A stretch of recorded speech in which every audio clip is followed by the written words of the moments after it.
बीच एक बड़ी खबर, रामप्रसाद सुसाइड मामले में मंत्री महेश जोशी की प्रेस वार्ता। पूरे मामले में कैबिनेट मंत्री महेश जोशी रख रहे हैं अपना पक्ष। उन्होंने अपना पक्ष रखा है। सुसाइड से पहले वीडियो बनाकर लगाए थे आरोप। मंत्री जोशी समेत 8 लोगों पर ये आरोप लगाए गए थे। क्या कहना ठीक है, तो भी सच्चाई जनता के सामने आनी चाहिए। मैं आपसे भी उम्मीद करता हूं, आपकी भूमिका अभी तक पूरी तरीके से निष्पक्ष रही है। आप कहीं कोई चैनल, कोई समाचार पत्र किसी भी तरफ से अभी तक पार्टी नहीं बना है। न मेरा किसी ने अनावश्यक बचाव करने की कोशिश की है और न मेरे पर किसी ने अनावश्यक आरोप लगाने की कोशिश की है। लेकिन जो आरोप लगाए जा रहे हैं उनकी जांच आवश्यक है। और जिस तरीके का मैं व्यक्ति हूं, अगर मेरे पे प्राइमा फेसी भी कोई आरोप सिद्ध होता है तो मेरे से किसी को कुछ डिमांड करने की जरूरत नहीं पड़ेगी। मैं खुद ही वो सारी जिम्मेदारी लेके जो उच्च नैतिक मूल्यों के अनुसार जो कदम उठाए जाने चाहिए वो कदम अपने आप उठा लूंगा। मैंने पूरे राजनीतिक जीवन में अब तक कभी भी किसी गलत काम की कहीं सिफारिश नहीं की। मेरे पास आपके मीडिया के भी कुछ मित्र आते हैं कभी किसी काम के लिए, क्योंकि हम सब सामाजिक लोग हैं। कभी मुझसे भी आपको काम पड़ सकता है, कभी मुझे भी आपसे काम पड़ सकता है। लेकिन मैंने अगर काम नहीं होने वाला है या काम ठीक नहीं है तो मैंने कभी कहने में संकोच नहीं किया कि भाई ये मेरे से नहीं हो पाएगा, ये ठीक है। कभी पूरे जीवन में कोई गलत काम नहीं किया। ये तो इस उम्र की बात है। मेरे ऊपर तो छात्र जीवन में कभी कोई FIR दर्ज नहीं हुई। मैं यूनिवर्सिटी का प्रेसिडेंट रह लिया, छात्र राजनीति कर ली। वो उम्र जब आदमी जोश में कुछ कर गुजरता है, उस वक्त ही कभी किसी FIR दर्ज होना दूर की बात है, किसी FIR में नाम ही नहीं आया मेरा।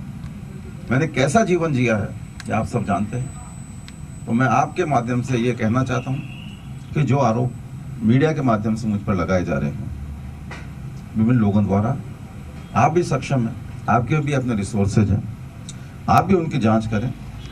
अगर मैं कहीं दोषी पाया जाऊं तो मुझे बताएं। मैंने जैसा वादा किया है कि उच्चतम नैतिक मूल्यों का पालन करते हुए उच्चतम मैं उस कार्रवाई को अपने पे लागू करूं। आप कुछ पूछना चाहें तो मुझसे पूछ सकते हैं। जोशी जी, इस मामले की आपको पहले से जानकारी थी या नहीं थी? मेरे से तो कोई व्यक्ति, मैंने इसमें लिखा है, पॉइंट्स आपको दे दूंगा। मैं भी आपको ये इसमें जरा सा मुझे थोड़ा सा सुधार करना है, एक लाइन का, वो करके मैं आपको दे दूंगा। मेरे को तो कोई मतलब ही, मुझे पता ही नहीं है कि वहां कोई विवाद भी चल रहा था।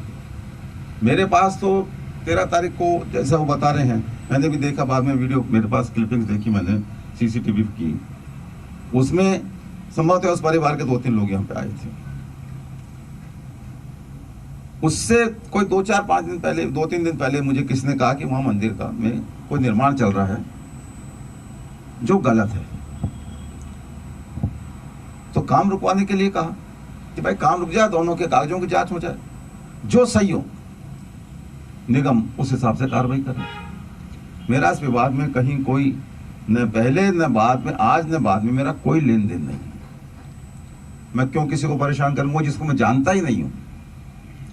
मैं तो वैसे किसी अनजान आदमी से ही दुर्व्यवहार नहीं करता। आप सब मेरे नेचर जानते हैं, पूरा जयपुर, पूरा राजस्थान मेरी नेचर जानता है कि मैं दुर्व्यवहार करता नहीं हूं किसी के साथ में। तो मेरे घर कोई आएगा तो उससे तो कैसे दुर्व्यवहार करूंगा। जो भी व्यक्ति यहाँ आता है वो मेरे लिए मेरा सम्मान बढ़ाने आता है, तो मेरी जिम्मेदारी बनती है कि मैं उनका भी सम्मान बढ़ाऊं। मैंने किसी के साथ दुर्व्यवहार नहीं किया। नैतिकता की आप बात कर रहे हैं, तो क्या आपको वहाँ जाना नहीं चाहिए था इस पीड़ित परिवार से मिलने? कुछ महिलाएं अभी पीड़ित परिवार की यहाँ पर आई थी आपके बंगले के बाद, पुलिस ने जबरन उठा दिया उनको। देखिए, कई चीजें ऐसी होती हैं, ये सुनने में अच्छी लगती है कि मुझे वहां जाना चाहिए था। मैं वहां जाता, विधानसभा क्षेत्र, मेरी बात तो सुन, मैं अगर वहां जाता और कुछ लोग मेरे को देख के अनावश्यक आक्रोश वहां पैदा करते, वो ठीक होता कानून व्यवस्था की स्थिति के हिसाब से? मेरे मन में दुख है। ये तो मेरे विधानसभा क्षेत्र का निवासी था, मेरे क्षेत्र का मतदाता था। जयपुर का, राजस्थान का कोई भी बाशिंदा होता, उसकी मृत्यु होती तो उसको मुझे दुख होता। इसलिए नहीं जाने के पीछे भी कोई सकारात्मक ही कारण है, कोई दुर्भावना नहीं। जो महिलाएं यहाँ पर आई हैं उनको भी हटा दिया है। भाई ये तो हाईली सेंसिटिव एरिया है। यहाँ बिना, जब यहाँ पे रूट लगता है गवर्नर साहब का और मुख्यमंत्री जी का, हम मंत्री लोग अंदर बंद रह जाते हैं कि जब रूट क्लियर होता है उसके बाद ही बाहर निकल सकते हैं। तो ऐसे सेंसिटिव एरिया में बिना परमिशन के अगर कोई आएगा, धरना प्रदर्शन करेगा, तो ये पुलिस का और प्रशासन का काम है, वो देखें। नहीं, वो तो मिलना चाह रहे थे आपसे। मेरे से मिलना चाह रहे थे, मुझसे कहते हैं मैं सुबह रोज मिलता हूँ। मैं उस परिवार से, जो परिवार जब 13 तारीख को आया था, उनसे मेरा आमना सामना हुआ ना। मैंने उनसे तो नहीं कहा भाई आप क्यों आए।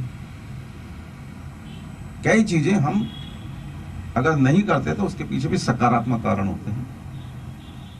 आप ये मान के चलिए, देखिए सबसे ज्यादा दुख तो उनको जिनके परिवार में मृत्यु हुई है, लेकिन एक जनप्रतिनिधि होने के नाते मेरी संवेदनाएं उनके साथ हैं और मेरे मन में उनको लेके किसी प्रकार की कोई शिकायत नहीं। पता नहीं कैसे उनके मन में ये बात आई, लेकिन मेरे मन में कोई बात आएगी तो उसका कोई तो आधार होना चाहिए। मैं मृतक व्यक्ति से, मुझे लगता है कि वो जो लोग आए थे उनमें ये राम प्रसाद जी नहीं थे। एक संभावना है, क्योंकि मैं जानता नहीं। मैं जिस व्यक्ति की मैंने कभी शक्ल ही नहीं देखी, उसको मैं कैसे जाति सूचक शब्दों से संबोधित करूंगा, कैसे मैं उसे दुर्व्यवहार करूंगा और क्यों करूंगा। और यहां कोई व्यक्ति अगर आता है, उसके सिर पर तो लिखा नहीं होता कि व्यक्ति अमुक समाज का, अमुक धर्म का, अमुक जाति का है। मुझे कैसे मालूम पड़ेगा कि अमुक व्यक्ति अमुक जाति का है? इसलिए मैं कह रहा हूं, मुझे बहुत दुख है, मुझे बहुत दुख है कि एक व्यक्ति की जान गई। क्यों गई, ये गहराई से इसकी जांच होनी चाहिए। और मैं समझता हूं कि अभी जो आपने मेरे से कहा कि उस परिवार के लोग यहां से आए थे, मेरी जानकारी के हिसाब से उस परिवार के लोग नहीं थे, किसी राजनीतिक दल के लोग थे।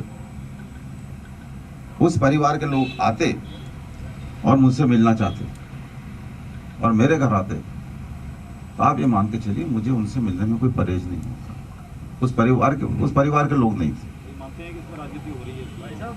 मैं किसी पर आरोप नहीं लगाना चाहता, इसलिए नहीं लगाना चाहता, मैंने कहा ना, मैं इस जांच को कोई दिशा भी नहीं देना चाहता और इसमें दखल भी नहीं देना चाहता। मुख्यमंत्री को क्या आपने अपना पक्ष रखा है या उन्होंने कुछ पक्ष रखा है? क्योंकि इस जब से आपका नाम आया है उसमें कहीं ना कहीं सरकार भी एक उसमें है उलझन में, तो क्या आपको स्थिति की पेशकश करेगी? मैंने कहा ना, प्राइमा फेसी थोड़ा सा भी अगर प्रूव हो गया तो उच्चतम नैतिक मूल्यों का पालन करूंगा, यह विश्वास रखें। अगर प्राइमा फेसी भी प्रूव हो गया तो किसी को, मुख्यमंत्री जी को या पार्टी हाईकमान को या किसी भी व्यक्ति को मेरे से कुछ नहीं मांगना पड़ेगा, मैं खुद ही पालना कर दूंगा। अगर मैं इस केस में कहीं इन्वॉल्व होता थोड़ा बहुत भी पहले से और फिर मुझ पे आरोप लगते तो मैं प्राइमा फेसी मेरे पे आरोप बनते थे। लेकिन मैं जिस व्यक्ति को जानता ही नहीं, वो व्यक्ति ये कहे कि मैंने प्रताड़ित किया, मेरे ख्याल से किसी के भी गले नहीं उतरेगी। फिर भी चूंकि जान गई है, मृत्यु हुई है किसी व्यक्ति की, पुलिस चाहे एसआईटी बना, मैं तो ये कहता हूं मृतक परिवार जो है, मृतक परिवार के राय से भी अगर कोई जांच अधिकारी इसमें नियुक्त करने की इच्छा रखे पुलिस अधिकारी, मुझे उसमें भी कोई एतराज नहीं होगा। किसी से भी जांच कराएं, किसी से भी, मेरे को कोई एतराज नहीं। भाई साहब, उसमें जो वीडियो सामने आए हैं उसमें ऐसा लग रहा है कि 3-4 एंगल से बनाए गए अलग अलग तरीके से, और उसमें आपका नाम सबसे लास्ट में आता है और उसमें जी लगा के और बोला जाता है, ये क्या है? ये तो मैं उस मृतात्मा के प्रति धन्यवाद ज्ञापित करूंगा कि जिसने आखिरी बार मेरा नाम लिया और फिर भी मुझे सम्मान दिया। इसका मतलब कहीं ना कहीं उस मृतात्मा के मन में भी मेरे प्रति ये भाव था कि शायद मैंने दुर्व्यवहार नहीं किया। तो ऐसे में क्या उस परिवार को लगता है कि किसी ने इसको बनवाया, फ्रेम किया? ये तो जांच का विषय है। सर, आप सरकार में हैं, उस परिवार की जो मांगे हैं आर्थिक सहायता करनी, तो आप पूरा करेंगे, उसमें मदद करेंगे? देखिए, सरकार अपने हिसाब से काम करती है। सरकार में कोई एक व्यक्ति नहीं होता। सरकार उस परिवार के साथ में जो भी करे अच्छे से अच्छा करे, मुझे खुशी होगी, मुझे कोई एतराज नहीं है, मुझे खुशी होगी। और मैं भी जीवन के किसी मोड़ पे अगर उस परिवार ने मुझसे कुछ अपेक्षा रखी तो उन अपेक्षाओं को पूरा करूंगा। दोस्तों जी, मेरा ये सवाल था कि आपके 35-40 साल के राजनीतिक करियर में आपके परिवार पे सिर्फ 2 आरोप लगे हैं गंभीर। एक जो आपके बेटे पे लगा था, उसमें FIR लॉन्च हुई हुई थी। अब आप पे आरोप लगा, FIR हो गई, तो ये आपके घर का क्या माना जाए, क्यों हो गई, कैसे हुआ? देखिए, ये तो हम तो खुद ही कह रहे हैं। मैं पहले वाले मामले में तो अभी नहीं बोलूंगा, क्योंकि यहाँ राजस्थान का विषय ही नहीं है, वो दिल्ली का विषय। इतना जरूर आपको जानकारी देना चाहूंगा कि लगभग 11 महीने से अधिक का समय हो गया है, आज तक दिल्ली पुलिस ने उसमें चार्जशीट पेश नहीं करी। वो दिल्ली पुलिस आने, पुलिस का अपना सिस्टम, अपना काम है, वो करे। लेकिन आप यहां के बारे में सोच सकते हैं कि मुख्यमंत्री जी बार बार जो बात कहते हैं कि FIR दर्ज करने से हम नहीं रोकते, यह सिद्ध होता है। मेरे खिलाफ कोई बात आई, FIR दर्ज हुई, जो सिस्टम है उस सिस्टम में जांच होगी। मैं तो जैसे मैंने कहा कि सरकार या प्रशासन या पुलिस अगर उस परिवार की सहमति से भी कोई जांच अधिकारी नियुक्त करे तो मुझे कोई एतराज नहीं है। परिवार कह रहा है कि 70 साल से ज्यादा से वो वहाँ पर रह रहा था, तो अचानक ये बात अतिक्रमण की और उनको हटाने की कहाँ से, कैसे है? इस वंश की PDF आपको मैं उपलब्ध करा दूंगा। ये जो वंश मुझे दिया गया है, मैं नहीं जानता है सही है कि गलत है, लेकिन इसकी जांच के लिए मैं निगम को भेजूंगा। मैं उस पर बोलूं, ऐसा लगेगा कि मैं परिवार को गलत बता रहा हूं या किसी को पुजारी को सही बता रहा हूं, मैं नहीं बोलूंगा इसमें, इसलिए कि मुझे नहीं बोलना चाहिए। ऐसा लगेगा कि मैं दबाव बना रहा हूं। आज जिस तरह से कार्रवाई देखने को मिली है, मतलब के घर के बाहर तो उनका आरोप है गार्ड बिठा दिए गए थे। आज जो अतिक्रमण की बात कर रहे हैं, जिस होटल की या जिसकी भी, आज वहाँ पर 4 JCB पहुंची है, उस निर्माण को ध्वस्त किया जा रहा है। तो क्या मृतक आत्महत्या कर ली, उसके बाद इस तरह का नगर निगम कार्रवाई कर रहा है? देखिए, थोड़ी सी मुझे भी जानकारी मिली, जो निर्माण ध्वस्त किया जा रहा है, मुझे नहीं लगता कि उस निर्माण से जो मृतक का या मृतक के परिवार का कोई संबंध है। सरकार को कोई सूचना मिली, कोई निर्माण है, अगर मुझे भी उस निर्माण को हटाने के लिए कोई शिकायत मिली होती तो मैं उस पर भी कार्रवाई करने के लिए कहता कि अगर गलत है तो उसको हटाया जाना चाहिए। मुझे तो अभी भी नहीं पता वो जो निर्माण हटाया जा रहा है, मैं मानता हूं कि सरकार हटा रही है, निगम हटा रहा है तो गलत ही होगा, लेकिन मेरे को उसके बारे में किसी ने कोई शिकायत दी नहीं। मुझसे तो कभी, मुझे लिखित में शिकायत तो राम प्रसाद जी के परिवार ने भी कभी नहीं दी। ये भी मुझे लिख के नहीं दिया कि हम सही हैं कि हम गलत हैं। लेकिन बहुत सारी बातें हैं, मैं यहाँ प्रेस में उन सब बातों को उठाऊंगा तो ऐसा लगेगा आपको सब पता है कि उस जिस निर्माण को लेके ये इतना बड़ा घटनाक्रम हुआ कि जान गई, उसके बारे में कोर्ट में, कचहरी में सारा मामला पूरा एकदम स्पष्ट मामला है। लेकिन चूंकि कानूनी कार्रवाई चल रही है, अर्ध न्यायिक कार्रवाई चल रही है, लोकायुक्त की अभी इसकी जांच पेंडिंग है, कोर्ट के भी पहले कोई डिसीजन आ चुके हैं, तो वो सारी बातें हैं। पुलिस जांच में उन सब बातों को मेरे ख्याल से इनकॉर्पोरेट किया जाएगा, उस पर ध्यान दिया जाएगा। एक आखिरी सवाल है, आने वाले आगामी दिनों में आप पीड़ित परिवार से मिलेंगे? अब आपके संज्ञान में मामला आ गया है, अब आप आगामी दिनों में पीड़ित परिवार से मिलेंगे? अगर मेरे उस परिवार से मिलने से कोई लाभ होगा, विधायक होने के नाते मेरे पास मैं जाऊं और उनको दुख हो तो मैं उनको दुख देने क्यों जाऊं?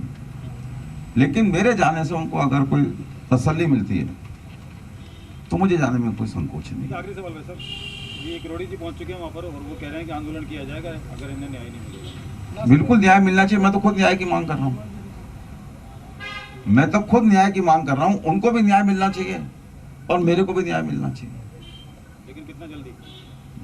ये तो पुलिस का काम है। मैंने पूरे इतनी देर में कहीं पुलिस की जांच को दिशा देने की या प्रभावित करने की कोशिश नहीं की है, और मैं करूंगा भी नहीं। किरोड़ी जी कह रहे हैं, ठीक कह रहे हैं, उस परिवार को भी न्याय मिलना चाहिए, सच्चाई सामने आनी चाहिए। वो परिवार सही है तो भी सच्चाई सामने आ जाएगी, कोई दूसरा बात है वो भी सच्चाई सामने आ जाएगी, और मुझे भी न्याय मिलना चाहिए कि मैं जिस परिवार से, जिस व्यक्ति से मिला ही नहीं, मैं उसको प्रताड़ित कैसे कर सकता हूं।